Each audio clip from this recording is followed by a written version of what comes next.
लोगोफोर आं दिनै नोंथांमोननि सिगाङाव गोबां मोनथिनो गोनां कुइसनफोरनि सायाव भिडिअ लानानै फैलायबाय। आसा खालामो नोंथांमोना भिडिअखौ नायनानै मोजां मोनगोन। से नाम्बार सोंनायाव दं हिनजावसाफोरनि लाइमोन जानायखौ माबोरै सिनायो?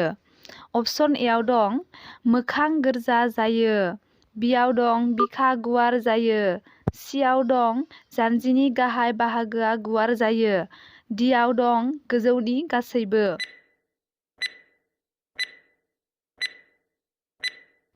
बिनि एन्सारा जागोन अपसन सि जानजिनि गाहाय बाहागोआ गुवार जायो। 2 नाम्बार सोंनायाव दं मानसिनि माबे अंगआव गोलोमा?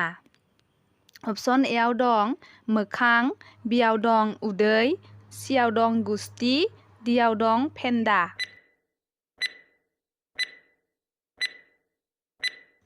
बिनि एन्सारा जागोन अपसन सि गुस्थि। 3 नाम्बार सोंनायाव दं हिनजावसाफोरनियाव जौमोन समाव माबे अंगआ सोलायो?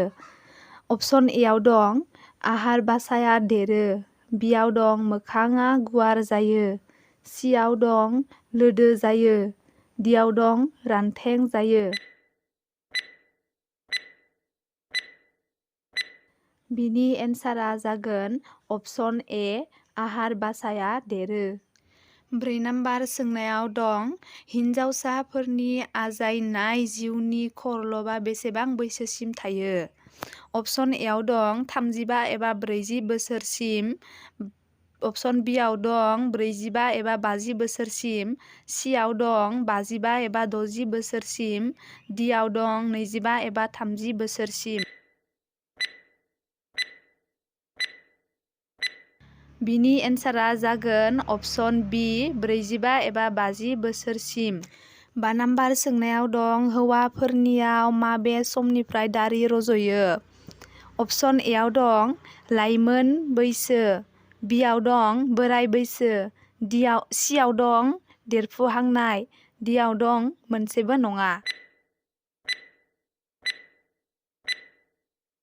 बिनि एन्सारा जागोन अपसन ए लाइमोन बैसो। 6 नाम्बार सोंनायाव दं बुहुमनि बयनिख्रुइ देरसिन ग्रहनि मुङा मा?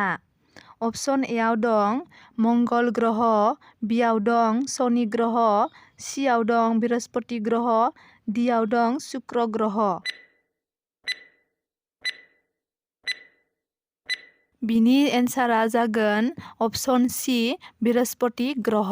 7 नाम्बार सोंनायाव दं मा जुनारनि खिखौ जों जानला मानला नुनो मोना? अपसन एआव दं सैमा, बिआव दं सियाल, सिआव दं बोरमा, डिआव दं मावजि। बिनि एन्सारा जागोन अपसन डि मावजि। 8 नाम्बार सोंनायाव दं तेजपुर नोगोरखौ गुबुन मोनसे मा मुंजों मिथिनाय जायो? अपसन एआव दं दाखोरबारि, बिआव दं जाहारबारि, सिआव दं अराय मोजां मोनलायनाय, डिआव दं अराय नायनो बालायनाय। बिनि एन्सारा जागोन अपसन सि अराय मोजां मोनलायनाय। नोंथांमोना भिडिअखौ नायनानै माबायदि मोनदों कमेन्ट बक्सआव खिन्थाहरबानो जाबाय। अके बिदिब्ला बाय बाय।